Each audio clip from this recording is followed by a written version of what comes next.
श्रीरामा खेलति मम हृदये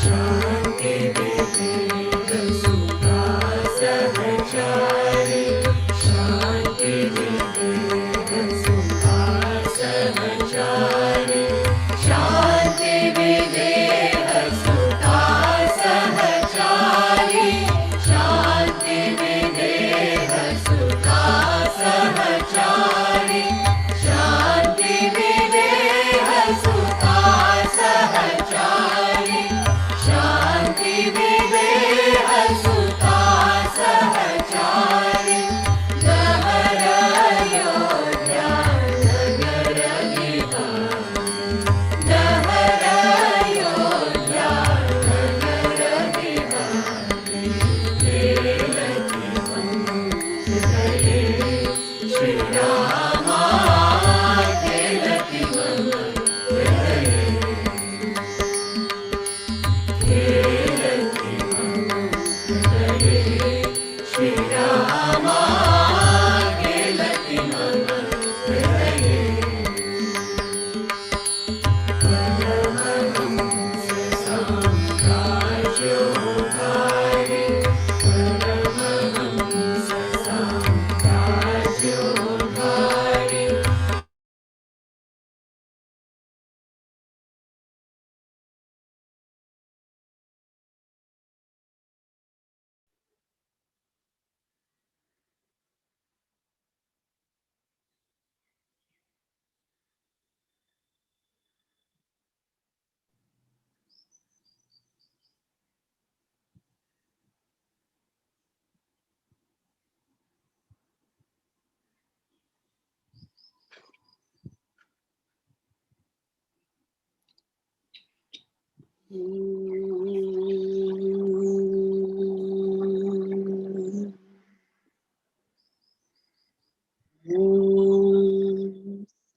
सहना भवतु सहनौ भुनक्तु सह वीर्यं करवावहै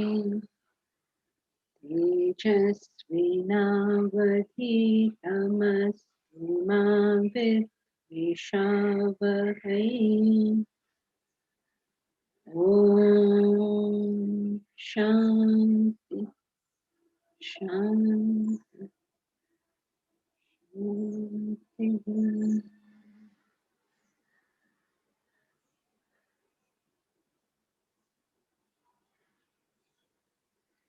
Together we'll chant Bhagavad Gita, chapter 8, verses 11 to 20.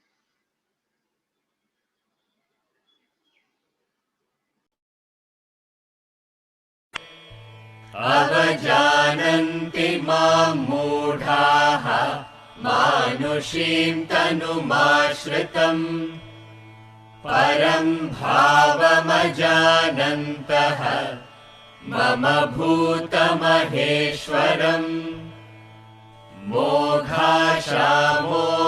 मोघाशामोघकर्माणः मोघज्ञानाभिचेतसः राक्षसीमासुरीं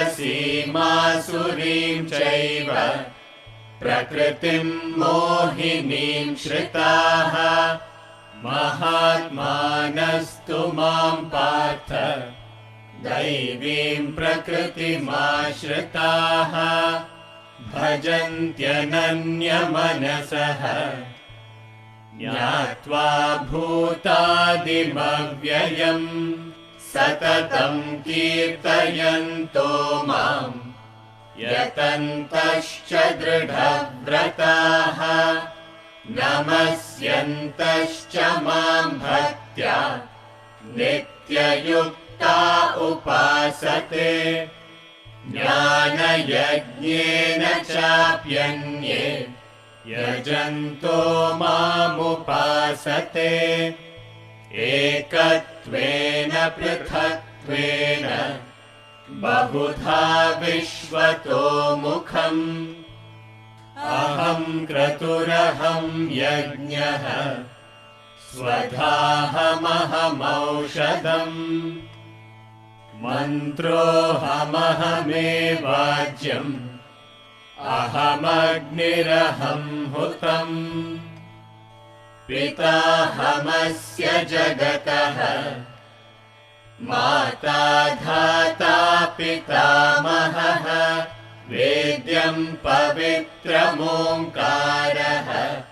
ऋक्सामयजुरेव च गतिर्भर्ता प्रभुः साक्षी निवासः शरणं सुहृत् प्रभवः प्रलयस्थानम् निधानं बीजमव्ययम् तपाम्यहमहं वर्षम् निगृह्णाम्युत्सृजामि च अमृतं चैव मृत्युश्च सदसच्चाहमर्जुन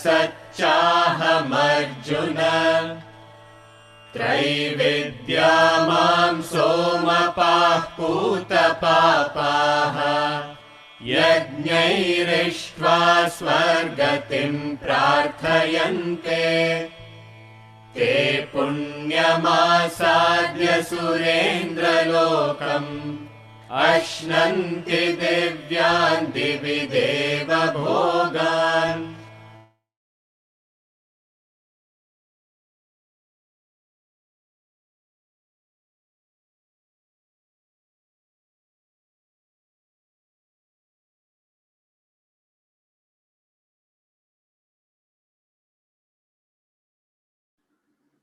How nice it would be if you all could understand these beautiful shlokas, the Sanskrit of it. So inspiring to hear these words. Okay, so understanding it, not just being inspired by it. Okay, being inspired is relatively easy. Now understanding. Let's start. Verse 12. Moghasha mogha karmana mogha jnana vichetasa. Actions in vain, hopes in vain, knowledge in vain, vichetasaha, without any form of head functioning. Now you may say, yes, I know many people like that.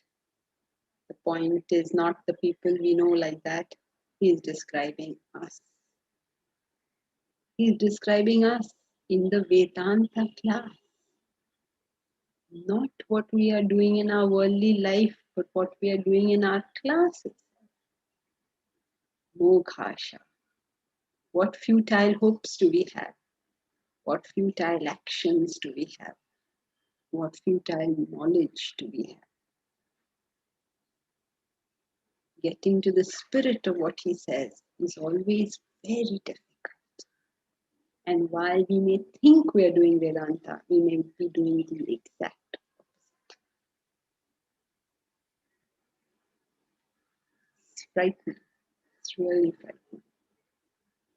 And that will lead us to Rakshasin, Asurin, Chaiva. That will lead us to being like a Rakshasa or an Asura. Rakshasas are people who do wrong things, stupid things, ignorant things. Asuras also do the same thing, but Asuras add one more level of madness into this. They add cruelty into it. So all of us, we can call ourselves Rakshasas, but there's a slightly worse category, which is cruelty. When you add cruelty to the whole business of selfishness, then you become Asuric. That means now you will do your selfishness to the extent that anybody can get hurt any amount, it won't matter to you. For instance, people are hoarding life-saving medicines. People are hoarding oxygen concentrators.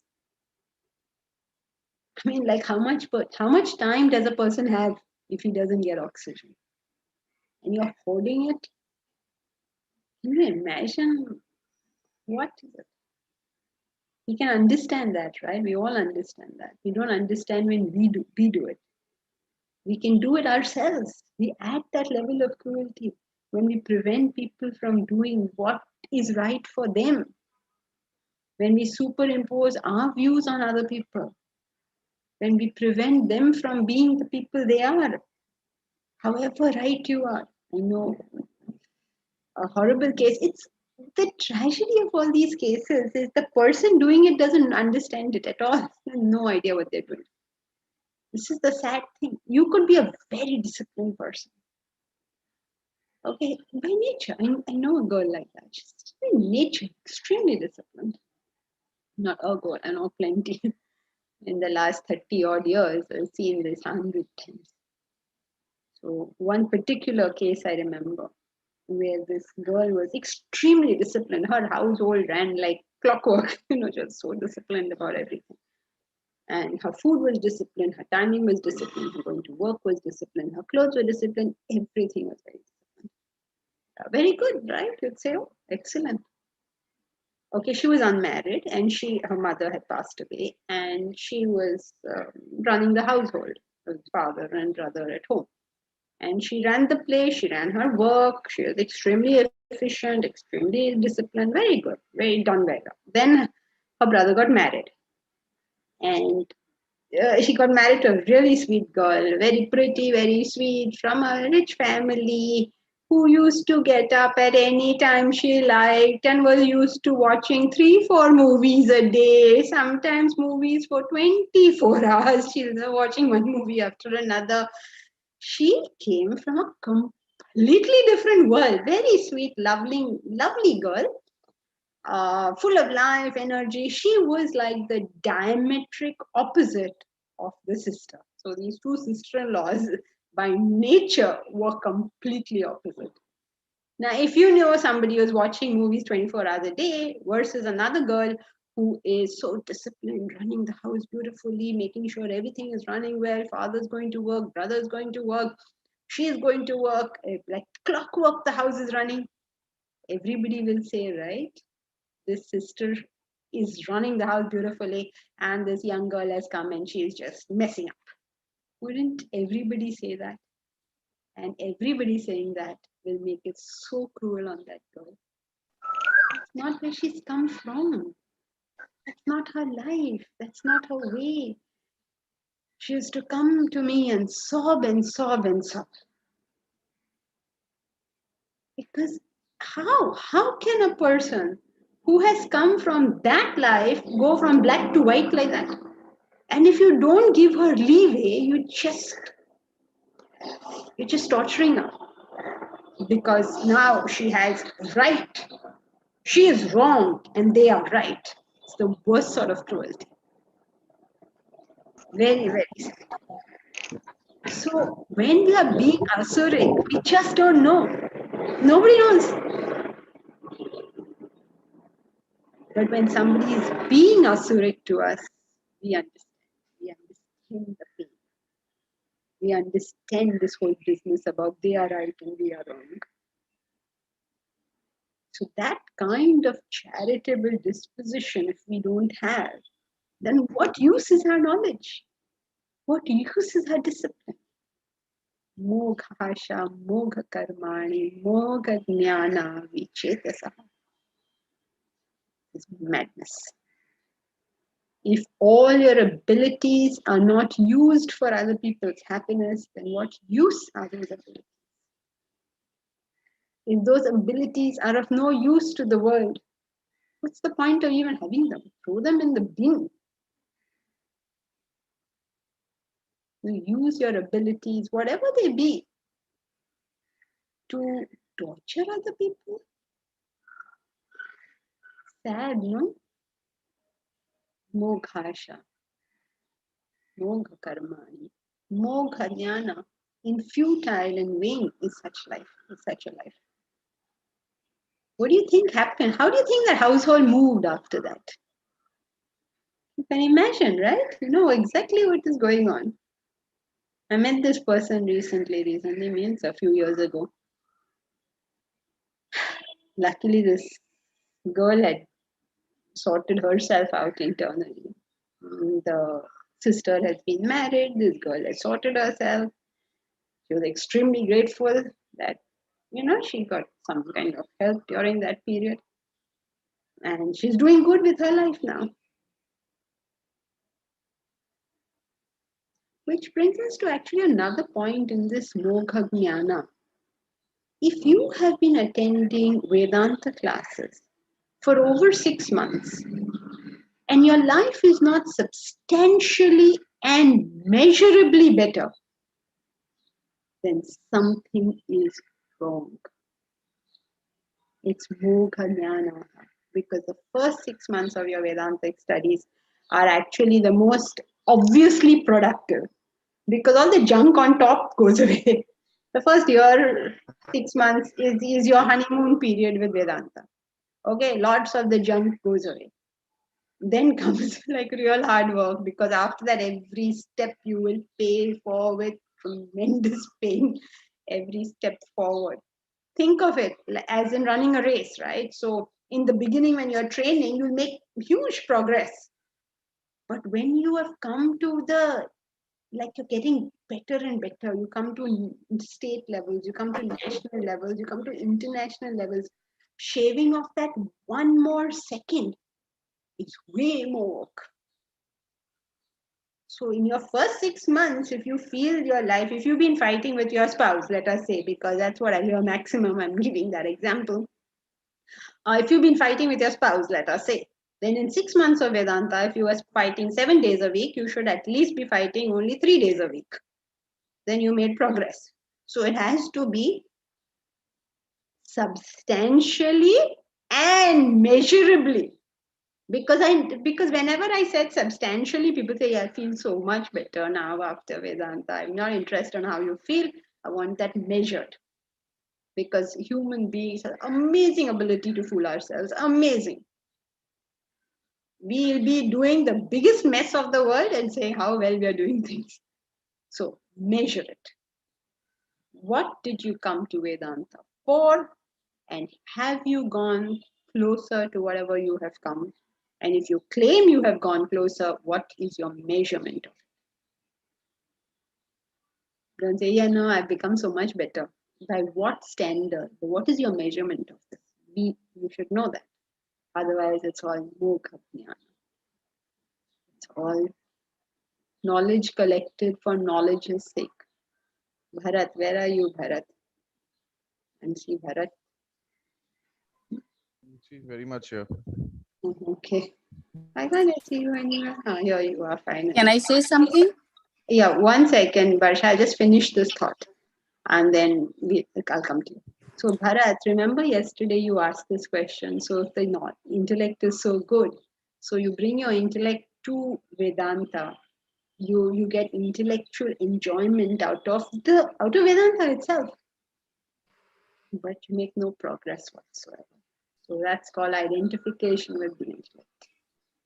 So we must know the difference.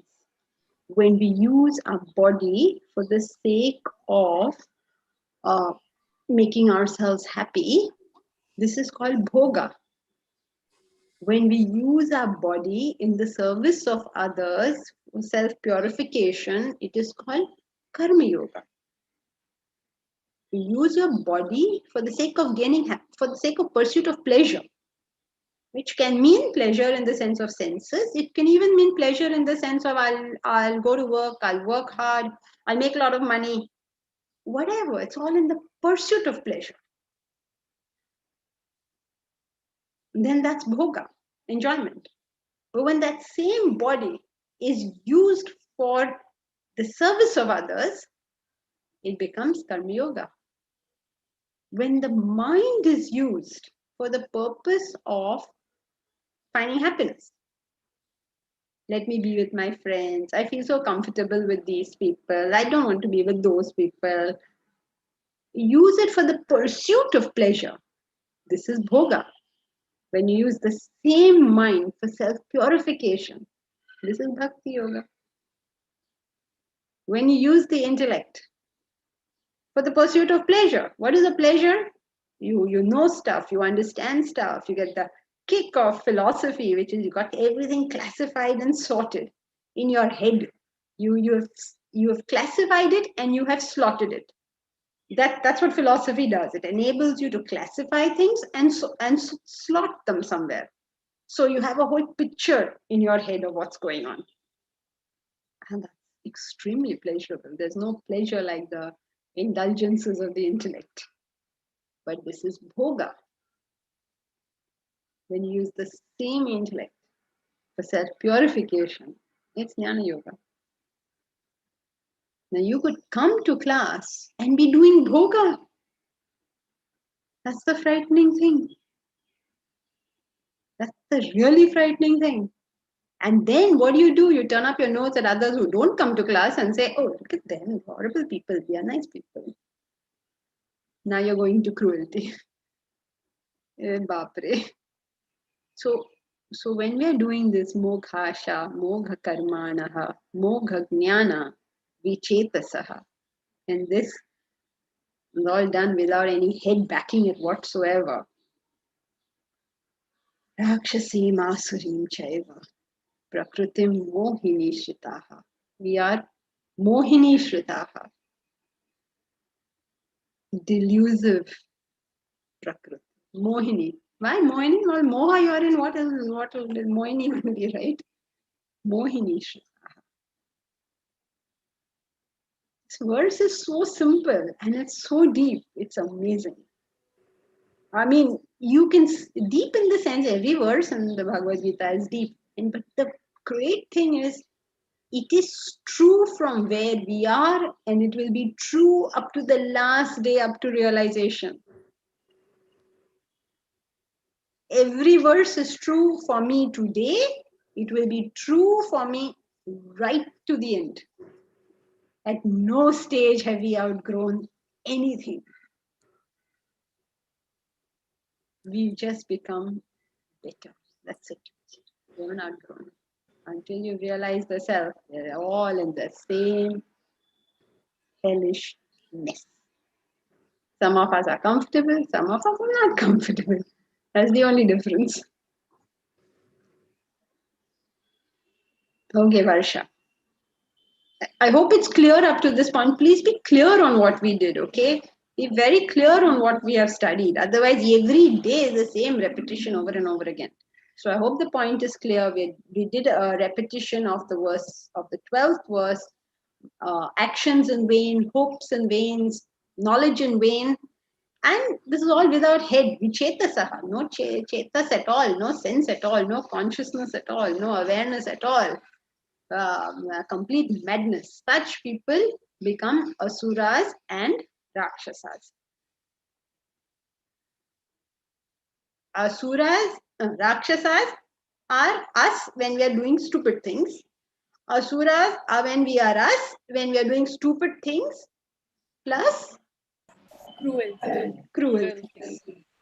Yeah, now you added cruelty also, because it's in moog, right? It's in delusion. So you have no idea what you're doing, how cruel you're behaving, how you're showing off where you ought not to be showing off. Sometimes intellectually, you're better intellectually, so you can crush another person. But is your intellect meant to crush others? Or is it meant to raise others? Every ability we have to use for self-purification. Then we are on the path. Otherwise, we're doing all the same stupid thing that people are doing in the world, we are doing here. Pursuit of pleasure. Same thing. Why do you listen to bhajans? I feel so nice with bhajans. I feel so nice with my Lord. पागल है क्या? एक मार पड़ेगी तो सब समझ में आ जाएगा. Okay, Varsha. So we were saying about improvement. Uh, over the time that I've been with Vedanta, I've realized that the improvement in my own life is on a scale of 1 to 10, maybe 2. But when somebody else talks to me about the same issues that I'm facing, the clarity is like amazing. People tell me, oh, we've seen a change in you, like, on the scale of 1 to 10, they see a change of 7, 8 because I'm probably spouting stuff. But within my own life, and I know that this is the same thing I heard from someone, and this is what I said to that person. But using that same knowledge in my life is excruciatingly slow. I mean, like you said, the same problems over and over again. And, when the problem is passed by, the clarity is there. Of course, I know that that clarity will come at the time with practice and regular studies. But so I guess there's that gap. So, I know there's no problem, no solution. It's just something I'm telling you. Yeah, no, what you're saying is true. It is everybody's experience, Varsha, and it's a nice thing to state your experience so everybody else feels normal. Yeah. Once I came to class, I don't know, rest of you weren't there, but Varsha will know, Bharat will know, where's our Omkar? Omkar will know. I came to class, and as I do, I sometimes start with an example. So I started by saying um, that today I had a fight with my husband. They all got up and clapped. I was like, what happened? They all started dancing in class. What happened? Because I said, oh my God, you're normal. Of course, I'm normal. So, yes, of course, we all do that. I fight with my husband a lot. So, don't think that, oh my God, there's no, of course, we fight a lot. You can imagine what the condition is here. I believe I have some sense. He believes he has even more sense. So, you can imagine what the condition is over here. Everybody says, you are following the mind. But so we have a lot of fight, and we happen to also get along, so that helps. But we do fight a lot. So these are normal things. They go on. And what you're talking about, Varsha, is this thing. When I said that if you've been 6 months and you haven't seen a substantial and measurable change, it is when you've been 6 months. In the first 6 months, you will see a lot of change. Yeah. But after some time, you will hit your real problem areas. In the beginning, there is, I don't know what to call it, some junk vasanas floating on top. Just some stupid things we do because we didn't think out about it. So when you come to Vedanta, that little superficial junk goes away. And you say, oh, this is very good. Because I got this tip, I got this tip, I got this tip. Okay, then the bigger problem starts surfacing. Okay, like there'll be some really, like maybe an attachment to a spouse, attachment to a child, attachment to a parent. Some of the more bigger things will start revealing themselves to you. And that's where you will get hit, because you now know everything and can do nothing. And you feel like a helpless victim in this whole process. This is normal. This is not abnormal. These things are going to take time. Swamiji's example for that is a very nice example, which you have heard in class, but obviously when it comes up in context, it means more. You have heard this many times. He spoke about that thali. He said, suppose there's a thali, which is full of scratches, deep scratches, superficial scratches, full of scratches. And when you start, sort of rubbing it to get rid of those scratches, then when you first start rubbing it, all the superficial scratches will go away immediately because you sort of rubbed them, they were superficial. But 2 or 3 will stay because you have to do a lot of rubbing to remove those. You'll have to sort of clean it a lot more to get to those. Unfortunately, in Vedanta, as you will see even in classes, 6 months, everybody will feel fine. A large majority will leave after 6 months because they are feeling fine. And then people will come and tell me, oh, so and so, they were so dedicated, they have left. Why do they leave? Let us take what is this? What do they do? Market research on why are people leaving classes? There is only one reason why people leave classes. Mumukshutva has come to an end. There is no other reason. If you have mumukshutva, you will stick with it. Not necessarily with this, but whatever it is. If you don't have mumukshutva, you will leave. When you come to the end of mumukshutva, you will leave. You will leave, I will leave, all of it. We are all humans and we are following the same laws. Okay, but then when I leave, because my mumukshutva is over, will I say my mumukshutva is over? I say, no, there's a tragedy in the family. I've got very busy at work. I have this and that. I don't know. What we will say? I don't like this teacher. Oh, my teacher is very good, but the rest of the students are really a mess. We'll give a lot of explanation. that the truth is only one. Moksha is over. Janki, yeah, 1 second. Yeah, Malti, I'll just come to you. So, Varsha, don't worry, because you've been there long, you will now hit the difficult parts. If you need help, ask for it. If you feel I can handle it, then go ahead and handle it. But whatever, whether you take help or whether you don't take help, it's going to be tough. You don't expect results fast. Later on, as you progress, don't expect results fast. Every inch that you will shave off of the mess, you will pay for with blood and tears and sweat. You will pay for it. In the beginning, nature gives it to you easily. Then after that, the big payments will start. Okay? Malti, I'll just come to you. Let me see. I seem to have a lot of comments here. Deepak Pulwani. In each initial productive period, if one has left behind or overcome weaknesses, and if they haven't reappeared or appeared very sporadically for a decade, can we assume those weaknesses are behind us for good? Never ever assume that, Deepak. Never ever assume that.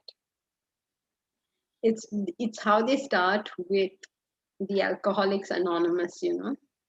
I am an alcoholic. We should also start our class like this. I am an idiot. Okay, all my weaknesses are very much with me. Very much with me. Now, when they will suddenly start manifesting, I don't know. So far, so good. We can only say, so far, so good.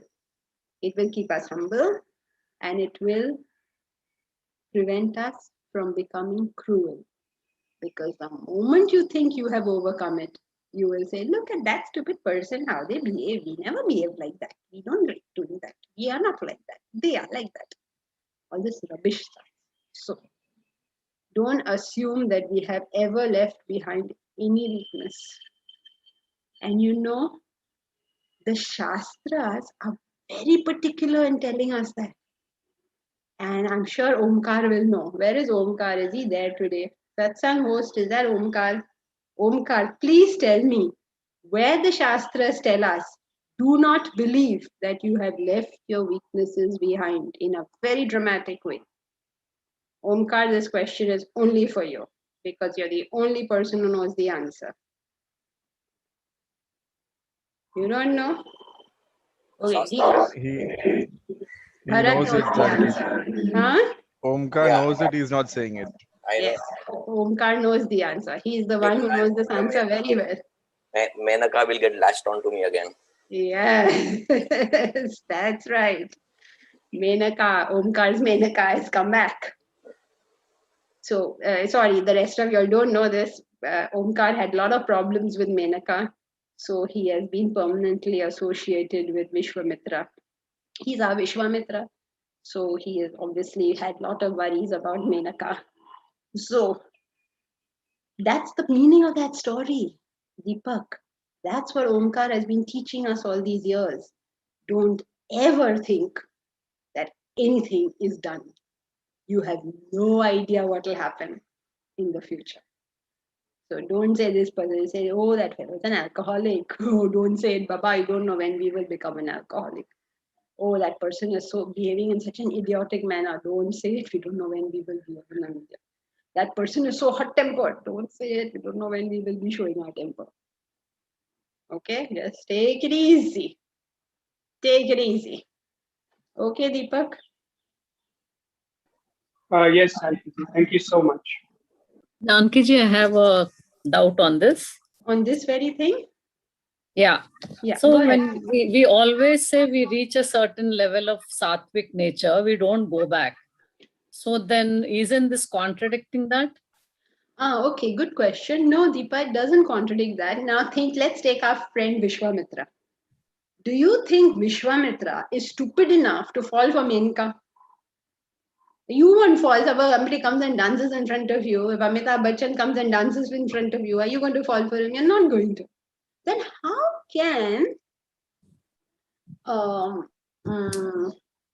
Vishwamitra, Saptarishis fall? Okay, so what do? They make Menaka the world's the heaven's most beautiful Apsara. So beautiful. So I can't yet, I don't know how to describe heaven's most beautiful Apsara. I don't know how to describe that. Heaven, they say, is 4.32 billion years, right? One day of Brahma.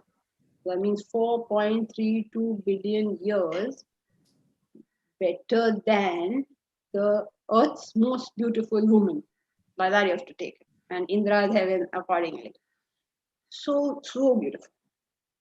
But was she able to do anything? She was not able to do anything. So then what did Indra do? Indra sent with her Vasanta, and Kama, which represents Vasant is spring and Kama represents desire. He sent that. Okay? And gave it time also. And then the great Vishwamitra fell.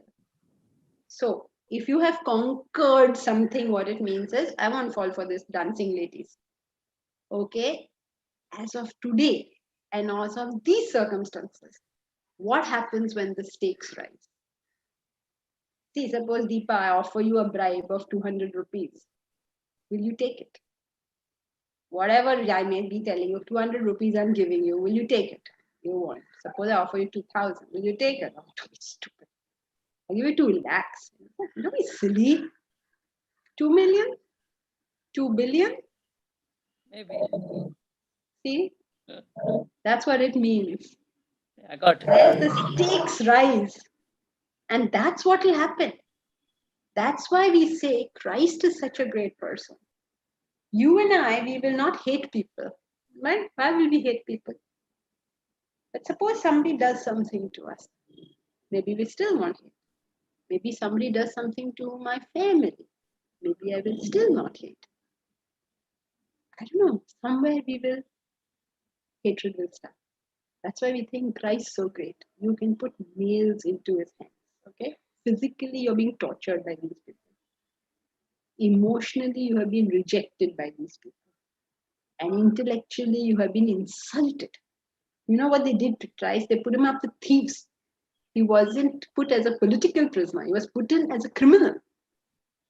And like, can you imagine?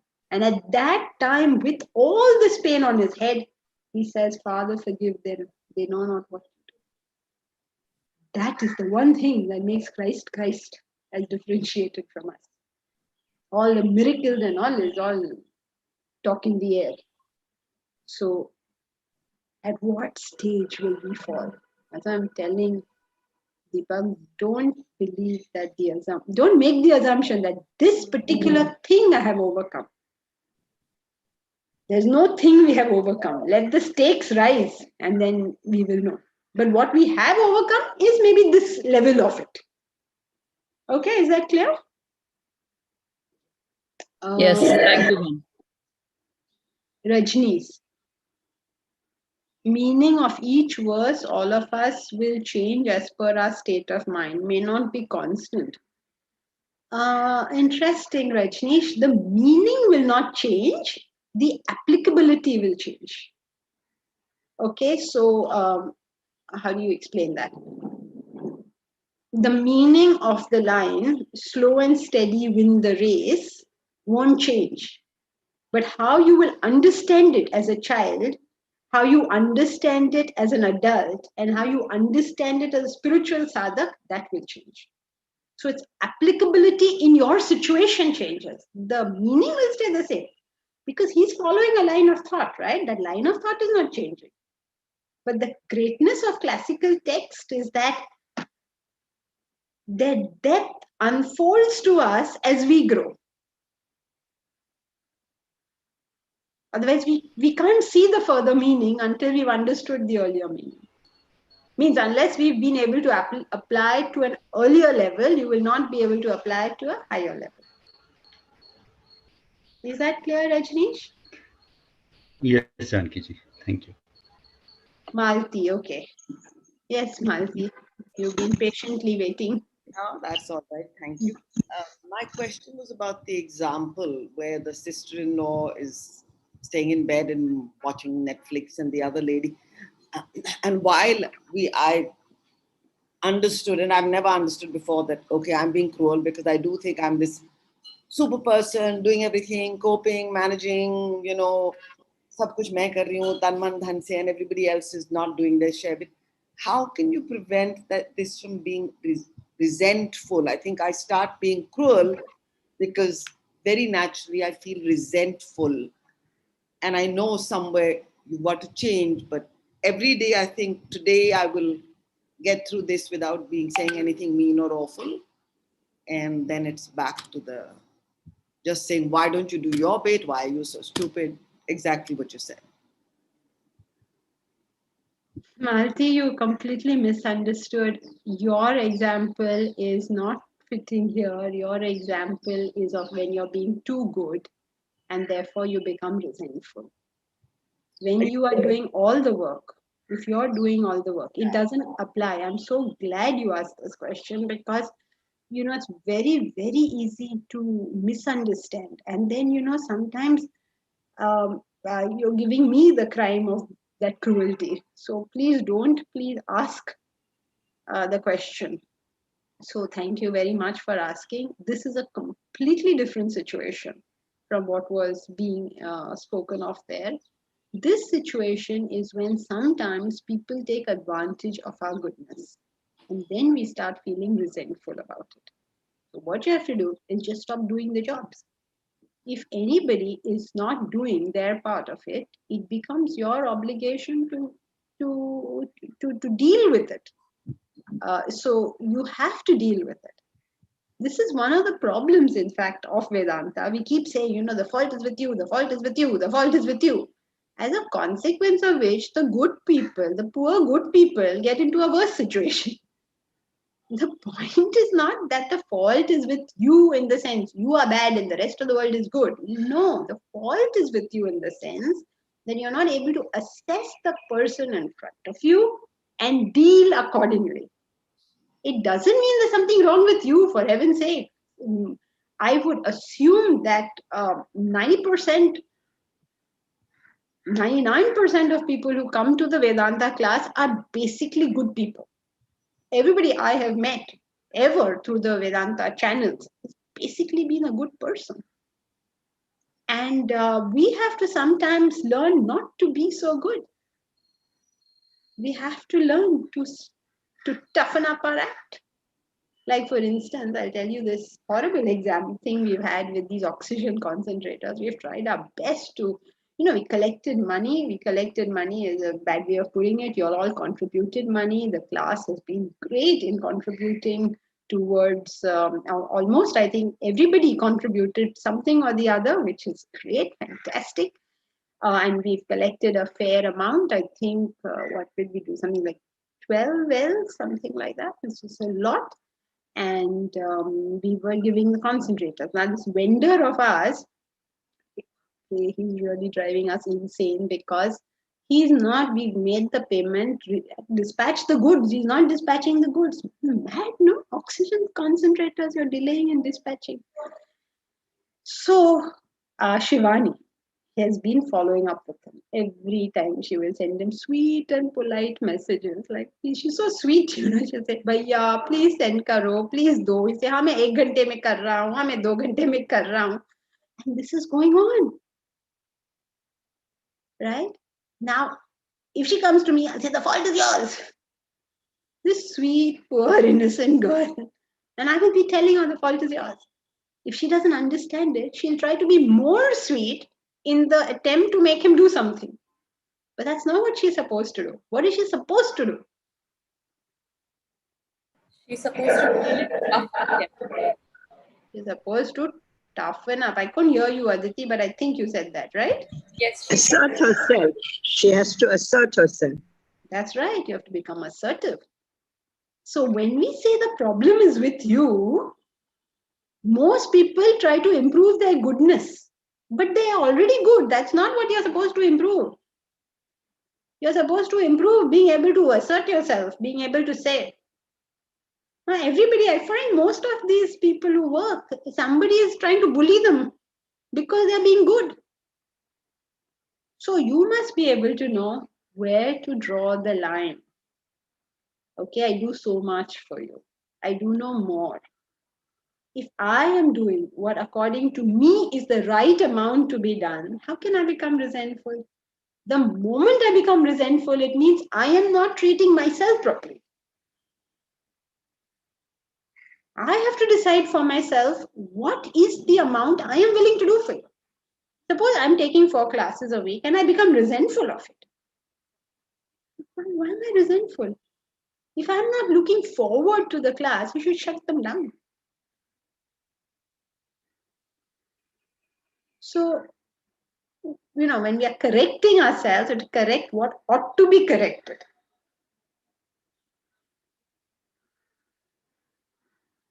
Is that clear? Yes, thank you so much. And I suppose it's also a form of self-indulgence where you're just happy with the little, if you're getting a little bit of, so in some ways you are, as I said, just indulging, you're just saying, feeling good because you're being so good. But thank you so much. It's, really well explained. And again, it's a question of self-control. You stop, instead of, it's the same, it's like an addiction probably. So you just have to stop being bad to stop being good. Yeah. Control, self-control to not do it rather than, yeah. Yes, correct. Thank you. I have a question regarding this question. Yeah. So as you said that then you have the limit as to how much you can do. And then, but just giving an example, for example, I mean, it's not a situation I'm going through, just trying to understand this. In this COVID situation, suppose you say, okay, everybody has to do their own thing and this. And for example, suppose you just say, okay, after this point, I get resentful. So the other people are not doing their jobs. So the house will still remain messy and the utensils will keep collecting. You just do your bit of utensils and the utensils keep collecting, or some example like this. Then it is still going to bother you because obviously it's they're not doing their You job. stop cooking. You stop cooking. You say, I cannot cook. There's no utensil to cook in. I will just clean my utensils. No, I'm not cleaning a single utensil. And unless they're utensils, I can't cook. Toughen up, guys. Don't say, oh, I will only do 1/3 of utensils. No, I'm doing the cooking. I will do no utensils. Janki Aditi is absolutely right, because I always say that in the end, I'm going to continue to do, because when the shit hits the ceiling, I have to clean up. So I might as well continue. No, don't stop. Stop doing the things that bothers them. Tough journey, tough journey. Yes, it is. Because goodness has always got to be aggressive goodness. Remember that suppose I'm bringing up my child and he keeps his room in a mess and I keep cleaning up his room after that. This is the most selfish thing for me to do, because think of what I've done. I've wrecked his marriage. Okay? The kids are the future. There's going to be no story about this. My wife will cook. I will earn money. All this is gone. I have wrecked his marriage when I've done this. If he chooses not to get married, I've wrecked his home, because his home is going to be the mess.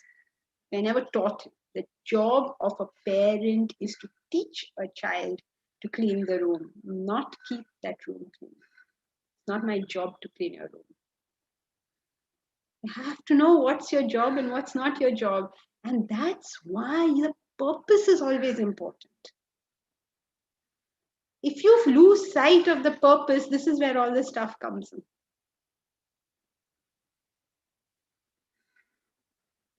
Are you okay, Aditi?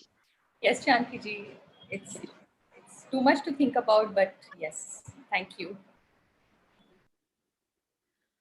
Okay, now I'm losing track. There's too much comments, and did anyone raise their hand also? Let's see. Okay, I'm glad you guys are liking the Q&A, because normally after Q&A, I get some messages saying, why are you letting everybody speak?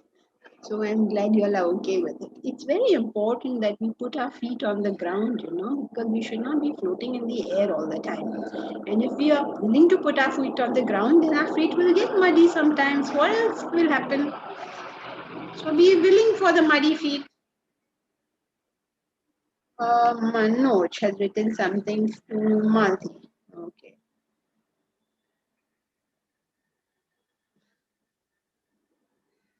Okay. So we are all good. Nobody has a question, right?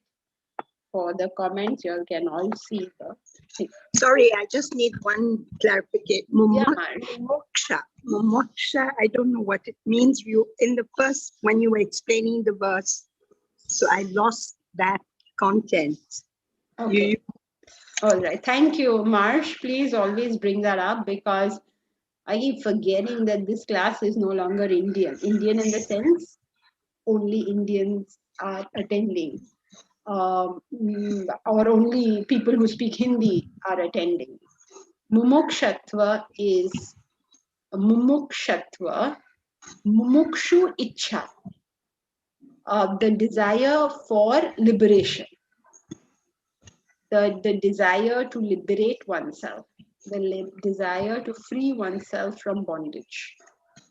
So, in other words, self-realization. So, mumuksha is the desire for self-realization. Thank you. Thank you. Very much. Please always bring these things up because sometimes in the flow one forgets that you have to explain these. Yes, I'm aware of it, but I don't like to disturb you in the middle, No, please do, please do. If you don't disturb me, Marsh, everybody who doesn't understand the word gets disturbed. So you have to make your choice. Who are you willing to disturb? All right. Thank you for this permission. Okay. Thanks.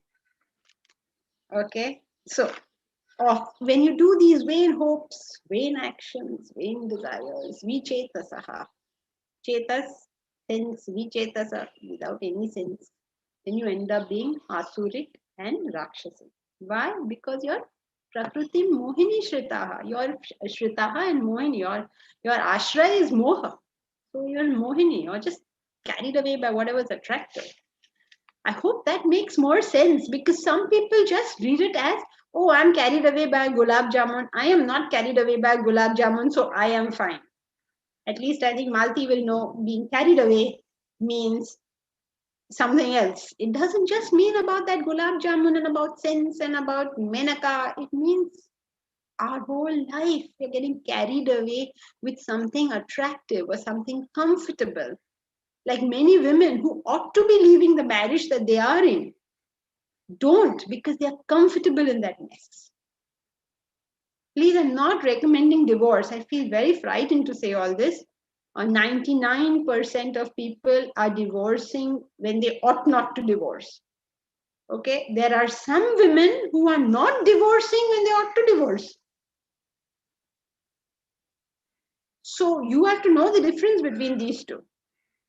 Okay, and your comfort level in the sense of superficial comfort cannot be the determiner of this. You have to be able to be chetasaha, with head, with sense, not with nonsense. Either way. That's why Vedanta never gives instructions of what to do. Because in your situation, we don't know what you ought to do. We need to know the situation before we decide what ought to be done. There's no general rule. You should divorce. You should not divorce. You should shout at people. You should not shout at people. There's no general rule here.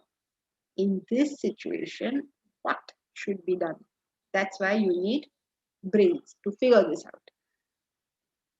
That's why the Vedanta treatise has among its very first few quotations, the famous quotation from Bernard Shaw, which Bharat will tell us. Bharat, what is it?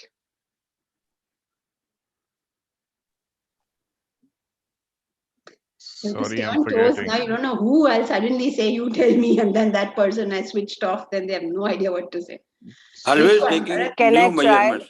Always Take trying fresh, to take new measurements. Wait. take fresh measurements. Very good, Poonam. Bharat, what is it?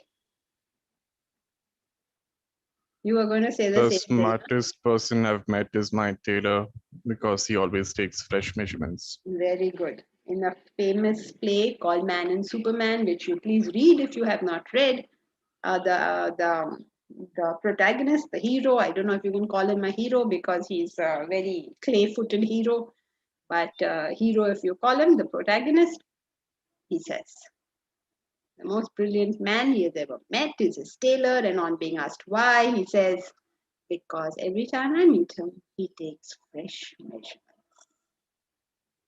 Fresh measurements. Yes, Poonam, very good. No, I've seen you after a long time, Poonam. Now, who was it? Akshat, you were saying something? Yes. He was always taking the new measurements. Okay, you were saying the same thing. Yeah. Okay, right. Okay, so contrasted with 12 is verse 13, which talks about the other side, the Mahatmas. Mahatmas are who now? People who have finished all their yogas and come to that point of meditation. No, Aditi. The opposite of this. Yeah. Jnani. It is you and I when we are doing it right. When we are doing it wrong, we are the Rakshasas and Asuras. When we are doing it right, like Mr. Srinivasan says, the opposite. Sometimes we get things right, then we are the Mahatmas. So you get a choice. You want to be in the Asuric Rakshasi category by doing things wrong, or you want to be in the Mahatma category by doing it right.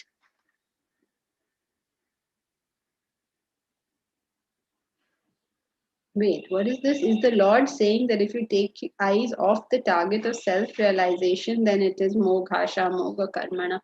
Not just realization. It is true for realization. It is true even relatively. If you take your eyes off your purpose, whatever it is, you will get into moghasha, mogha karmani, because you won't get the result you're looking for. Vijay Chavan. Is it a book? What is a book? Oh, you mean the quote? Which book are you talking about?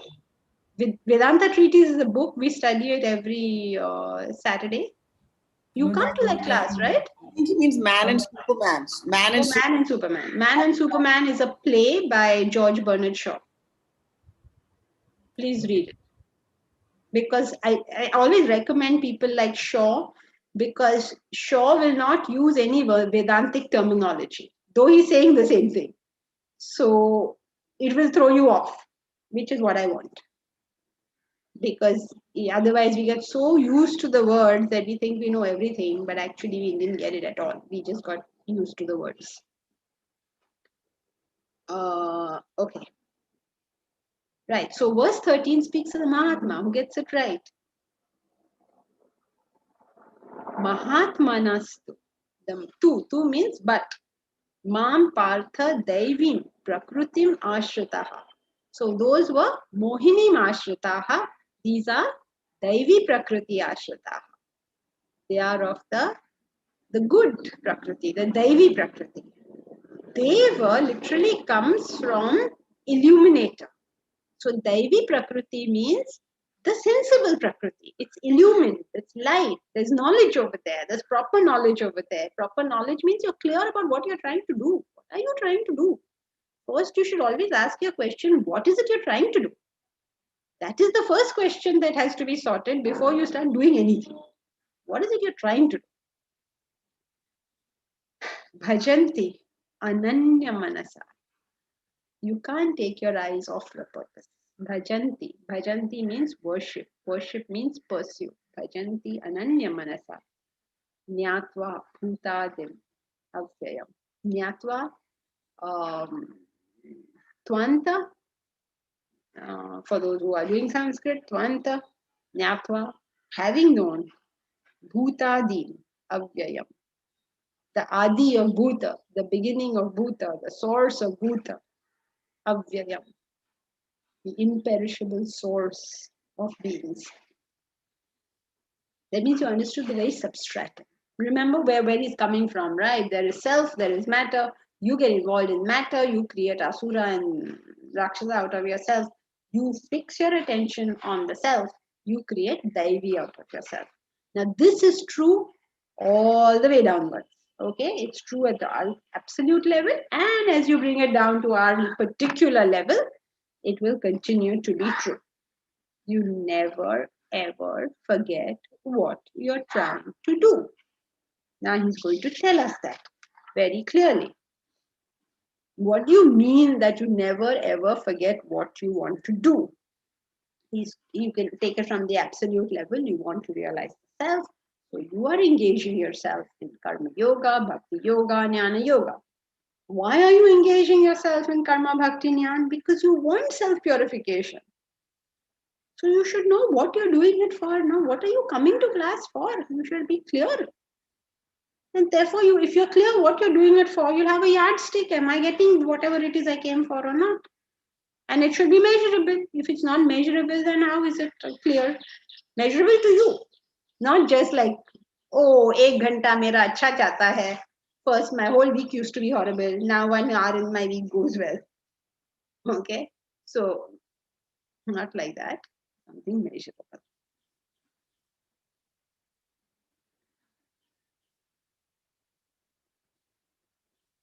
Santatam kirtayanto mam yatantascha drudha vrataha namasyantascha mam bhakta nityayukta upasate.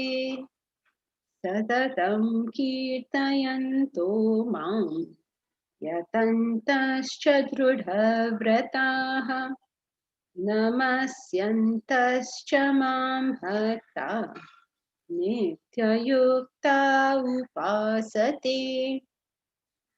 Satatam is the only word you need to know now, because we have come to 11:30. Read it only to continue that line of thought. Satatam. Satatam, what have we got to do constantly? Remember the purpose. Remember the purpose. Very good. And if you can do this much in your life, you are doing good. Now the rest of it is, when you remember the purpose, what are these actions you are taking is the rest of the verse. But what you need to know is Satatam. Don't go from Asurik to Mahatma, Asurik to Mahatma. Don't do all this stuff. Satatam, stay on the Mahatma side. Means remember purpose. Always remember purpose. Okay, that's it. Hari Om. Hari Om Janki ji.